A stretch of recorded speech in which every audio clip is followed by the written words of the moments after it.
The next speaker is Professor Roddam Narasimha, and he represents India in the field we most of us work in, which is fluid mechanics, and aeroacoustics being a branch of the field. And he is actually a living legend in many, many ways, not only in India, elsewhere in the world.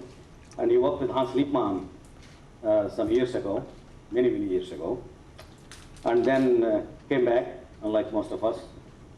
And we believe at a later stage in our life it's a beautiful country, but he found it at 20, the age of 20, all the opportunities that existed. And he has a brilliant career in this country, and his contributions are well noted. And his first work, his relaminization, is well known around the world. And later on, he did the work on boundary layers. Burst in frequency in turbulent boundary layers is one immediately following Steve Klein's work on turbulent boundary layers. He did some work on that, which has remained to be a classic to this day. And he did many, many things. Right now, his passion is stability, and I'm still trying to figure out what the stability of turbulent flows are all about.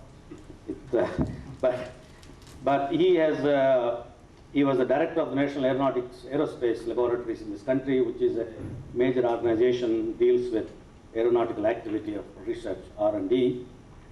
And he has a number of students, whole number of students in fluid, distinguished students in particular, and noted one probably most of you know is Srinivasan is one of them. And very many of these students are spread around the world. And I had a fortunate occasion of having 3 or 4 of these students as postdoctoral fellows over the years. And so it has been a great pleasure for me. When I asked him, can you come with this busy schedule, he said he would come for a day or 2. And I did not tell him what he's going to speak about. I conjured up the title, saying that advances in fluid mechanics and aeroacoustics in India. He's also a member of our research team.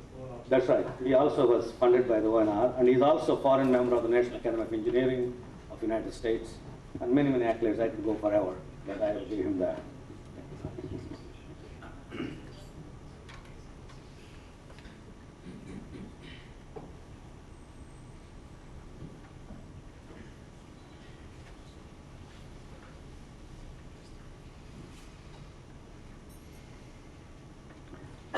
Well, I first want to thank you for arranging this splendid meeting here, this lovely location, and giving me this opportunity to come and say hello to Shon Ffowcs. This is the second time that I'm meeting him in India. He made another visit to India when I did not meet him, so I welcome him for the second time to this country. I met Shon first in 1970. I don't think he remembers it. This was at a meeting that he organized, helped organize in Imperial College on transition. Lighthell was in full flow there, sitting in the front row, asking people questions and so on. And then I met him at another meeting, this time in Canada. And I remember one reply he gave to a questioner there. I don't remember how the discussion started, but the man who was asking the question said, but you see, English is not my native language. And Shon said, nor is it mine. So, so that seemed to settle the issue there. Then I had the pleasure of spending a year during 89-90 in Cambridge at Shon's department, sub-department, I think, of aeronautics. I don't know whether it survives or not. And I learned many things from him, including the work that he was doing in combustion and noise. But one of the most interesting things that I learned from him also was about the mysteries of Cambridge college life. So he took me to dinner at Emmanuel College, and I remember what happened after the dinner. I headed for the most comfortable seat in the common room. He said, no, don't take that. That's Alan Townsend, he said. So I had to make way for Townsend. And then, of course, there was this question of which direction you pass port in. And I was making mistakes all the time. He said, no, this way, not this way. So, so thank you very much. And it's been a great pleasure to know him. And as Anne Dowling said, his work is very well known to all of you, and I have not said anything about it at all. I'd only like to wish him and his family all happiness in coming years. The thing that's impressed me about Shon is how he has combined an academic career, a very distinguished academic career, with a lot of entrepreneurship. And that's, I'm sure, something that, I don't know whether you learned it from you or what, but I see that as a common thing between you and Yulu. Well, I discovered yesterday after coming here that I was supposed to speak about fluid mechanics and aeroacoustic research in India. So I didn't really come prepared to talk about that in any very detailed way. But what I will therefore do is to say a few words about it from a very broad perspective. You can say that fluid dynamics research, in the way that that's understood in the world today, started in a very, very small way in the 1920s and 30s. And the first subject of interest here among the people who did that was convection. Why convection? Because the only fluid dynamics that they were doing at that time was connected with meteorology. And a few of the students of C.V. Raman, who is well known to all Indians and to some others too, the man who won the Nobel Prize in Physics in 1930, working in India, his students started doing meteorology as well, because there was no other place they could go. They either had to join a university or to do meteorology. There was no third alternative for physicists at that time. And two of them took some, what I consider to be the first flow visualization pictures in India in the 1930s, Ramdas and Malurkar, for turbulent convection. And those pictures are actually very good. They show these plumes in convection. And in fact, in Van Dyck's album, they don't appear. But the picture that appears in Van Dyck's album would have been very well replaced by the pictures that these two people took in the 1930s. In 1936, a young Indian went to do a PhD with Ludwig Prandtl. He came back to India, and although the thesis he did was actually once again in meteorology, not in engineering fluid dynamics or in aeronautical fluid dynamics. He'd been in Prandtl's lab, therefore they said he's the man who knows about it. And so he became the first head of the Department of Aeronautical Engineering at the Indian Institute of Science in Bangalore. Now I'm talking about 1940, during the war. So when industry was set up in 1942, he moved from the Institute of Science to Hindustan Aeronautics and set up the design office.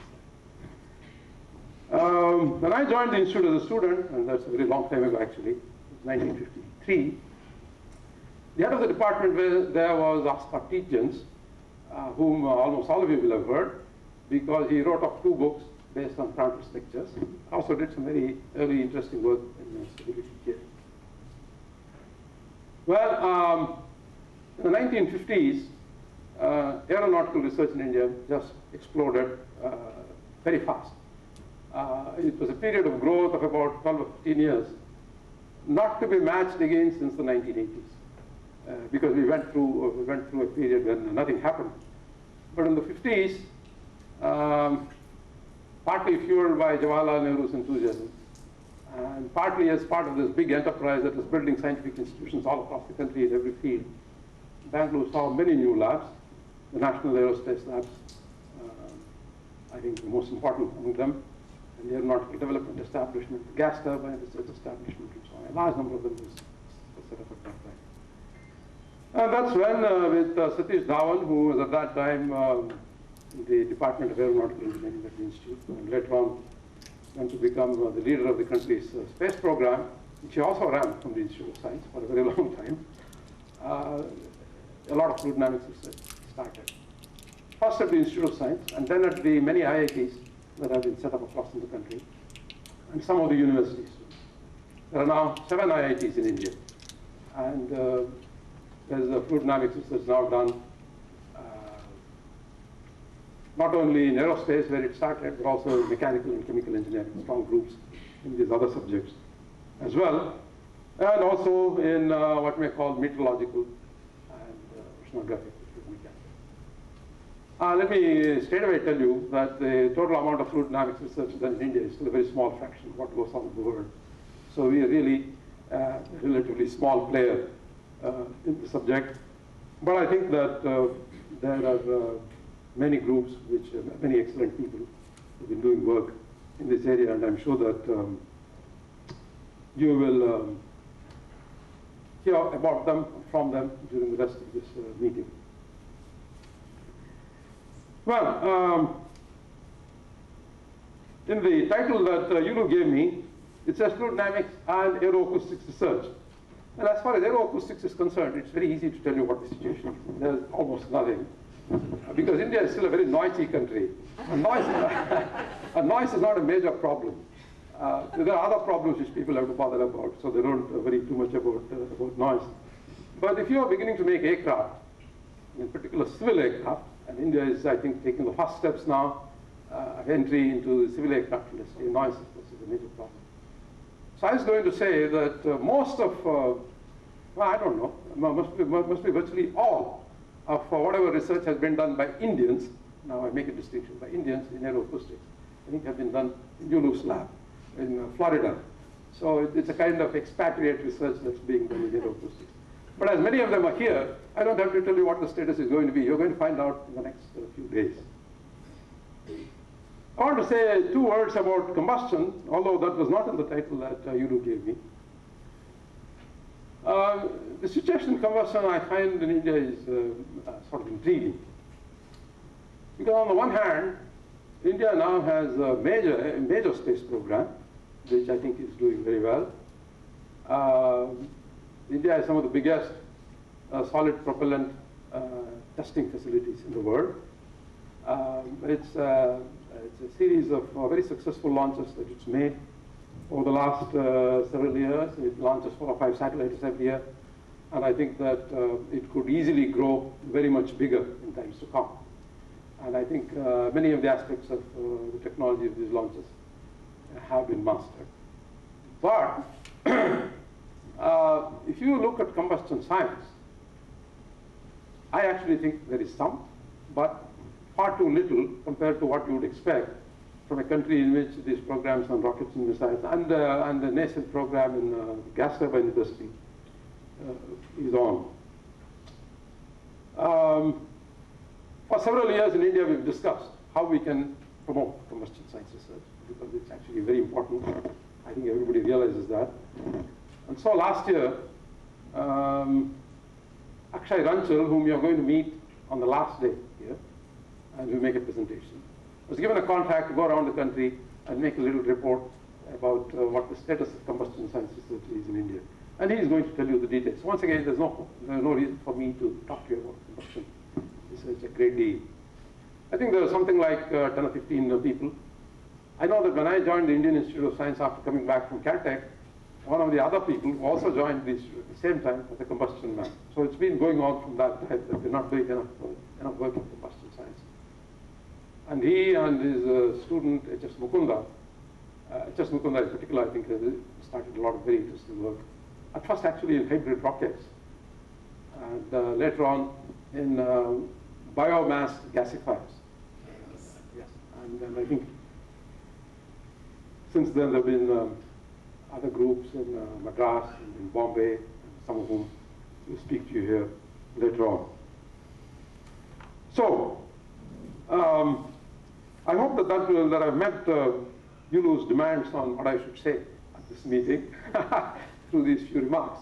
But I still have a few minutes left. I wanted to say something technical about a problem that's interested me a great deal in the last few years, because Yulu did say we begin the technical sessions now. So I've not spoken anything technical to you. So let me tell you about this problem, which, let's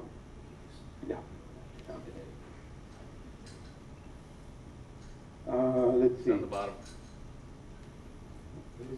On the bottom. I think this is one. No, click on the bottom. Down. It's already opened down. It's already open Okay. down.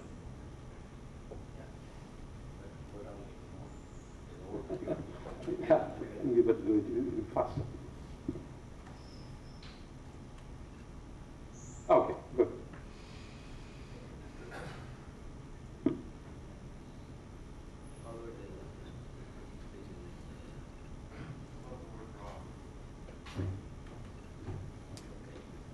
Okay. Well, this is on swept wings, and this was work done for Boeing. And so, as I see that we have 2 people from Boeing, I want to talk to you about this project that we did with Jeff Crouch. But this has to do with swept wings. And one of the things about swept wings is that there have been problems about extrapolating the maximum lift coefficient from wind tunnel tests, which is these Reynolds numbers, to flight Reynolds numbers. Actually, this problem first cropped up when I was in Cambridge in 1890. And I had long discussions with people at, I think it was still RAE, becoming DARE maybe, and some people from British Aerospace about, many people noticed that there were some funny meetings happening about swept wings. Well, so to cut a long story short, sponsored by Boeing, we set up a series of tests at NAL. And this was done along with P.R. Vishwanath at NAL and Amukund, who got a PhD out of it. We set up a series of tests on swept wings in the 4-foot low-speed tunnel that NAL has. That's the swept wing there on the floor of the tunnel. Flow from here left to right at about 50 meters per second. And we did all of that, and the work on the project was all completed, and I think everybody seemed happy. But I've been looking at the data after the project was over, and I think I found something interesting. That's a picture of the tunnel. 3 wings were tested. See the details about the wing. I'm going to talk about what we found on this wing. This was one of the wings that we cooked up with Jeff Crouch. Basically trying to play the effects of curvature, transition, and so on and so forth on the wing. Okay, here is the leading edge of the wing, and the major diagnostic was a series of film gauges going all the way around the leading edge. There are some 17 of them there, and of course the rest of the wing is there. It goes on like that. I'm only showing the leading edge. So we had these 17 gauges, and we have traces from those 17 gauges. And that's what you find. This is an angle of attack of 18 degrees. That's where CL max is important, landing takeoff configurations. And look at the traces here now. If you go around from here, that's where the attachment line is. Okay. It's 18 degrees once again. So you can see that the signals from the films are very low. They quickly become turbulent on this side, going on the pressure side. But on the suction side, the changes at first seem totally bizarre, because it starts with, as I said, very low signals here, increases here around station F, suddenly seems to be suppressed. And G shoots up around H and J to very high values, goes down once again at L, goes up again, and becomes huge around here, around N and O, and actually goes down a little bit and settles down after that. Well, at first you think, there's something funny with the gauges. I mean, we don't know how we did the project outside and so on. And so all of that was investigated in great detail, and in fact it seems as if that's actually very genuine. Here are spectra, but that's not what I want to show you. What I want to show you is this diagram, basically. So on that wing, how do things vary as you go around the flow? So everything is plotted here against the arc length as you go around the wing, non-dimensionalized by the part. That is the curvature, 1 over the radius, IS there at that point, around SY equal to 0, which is the nose, the leading edge, not necessarily the stagnation points. Here is a non-dimensionalized pressure gradient, but here is the acceleration parameter that we normally use to describe when a turbulent flow may go back to a laminar state or a quasi-laminar state if the pressure gradient is very highly favorable. You know that if the pressure gradient is very highly favorable, turbulent flow can go back to some kind of a quasi-laminar state. The turbulence is not killed, but it doesn't affect the dynamics. So that parameter, people usually think of 3 into 10 to the minus 6 in that parameter as signaling when delaminarization will take place. Now, if you plot that parameter around the leading edge of the wing, you see that it has 2 bumps. This you would not have guessed unless you made this calculation, because the pressure itself will seem to vary smoothly to 2 bumps, and it exceeds that critical value twice. And maybe almost a little bit there around the 3rd time. Here is the RMS value of the signal which you saw in the previous slide. You can see this weak maximum there goes down, another maximum goes down, another maximum goes down. I use an algorithm which we have used in our lab for a very long time to determine intermittency from a turbulent signal. And this is the intermittency factor. And you see what happens to the intermittency factor. Once again, it's a minimum there, goes up a little bit, about 40%, drops virtually to zero, goes up to nearly 100%, that's to say fully turbulent there, goes to zero again, and then slowly increases and settles down at 100%. Now, you can think of the intermittency as telling you what fraction of the time flow is fully turbulent. So, one way of interpreting what's happening here is that the flow is repeatedly going back between a laminar or a quasi-laminar state and the turbulent at a partly turbulent state. So, start here. That seems to be laminar. That's the attachment line. Here is transition on the pressure side. It's going towards turbulence, but then because of that bump, it drops. Then it becomes nearly fully turbulent there, but then because of the peak, the second peak, it drops once again. It goes up. There's a laminar separation bubble there. So although the intensities are increasing, flow has become virtually fully turbulent all the way along. So if you count it, that has gone through 6 transitions. And all of this within 12% of the card. So within 12% of the card of the leading edge is gone through 6 transitions, laminar, turbulent, and back. Or 3 cycles. So I call these transition cycles. So I just want to leave that point with you, that even in a short distance, because the pressure gradients are so high and they vary so rapidly, you can, in fact, go through these cycles, laminar, turbulent, so on. It's not as if it comes in laminar, it goes turbulent. Not even as if, as we know on swept wings, that you have a turbulent flow at the leading edge and it remains turbulent later on. And all this work, an extraordinary amount of work that's been done on transition swept wings, I'm usually thinking of one transition, so to speak. In actual fact, under these conditions, I want to remind one thing, high lift conditions, you can have a succession of these cycles. And I think that will change the way that we think about it. So all of this is to show, this is really what happens. Look at the cycles here, all the different cycles. Well, I won't show you any more of this. This is, of course, not an isolated case. And we went back and looked at the data in the other 3 wings. While none of them was as spectacular as this, they all showed signs of the same behavior. Not complete cycles, but partially complete cycles. The different wings, different gauges, different locations, but all of them show that this crazy cycles can actually occur.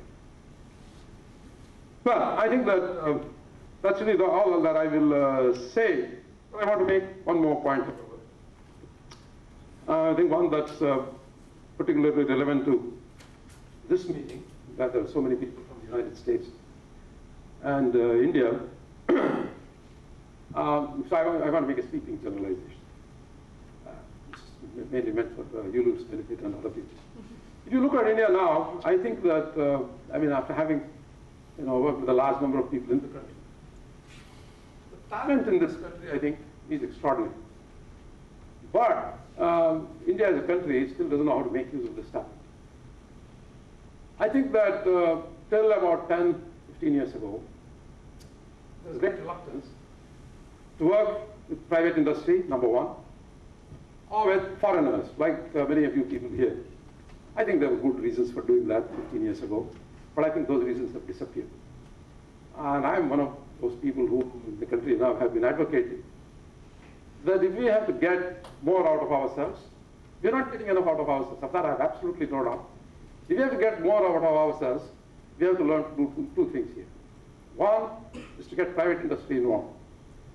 The involvement of private industry in Indian aerospace now is very small. 2, work with other countries in the world. I think that the situation has changed so much in the last 15 years that I think that would be an enterprise in which all parties will gain. It's a win-win game. I don't think it was a win-win game 15 years ago. I think it is now. And so I think that meetings like this are actually very important. Thank you very much for giving me this opportunity.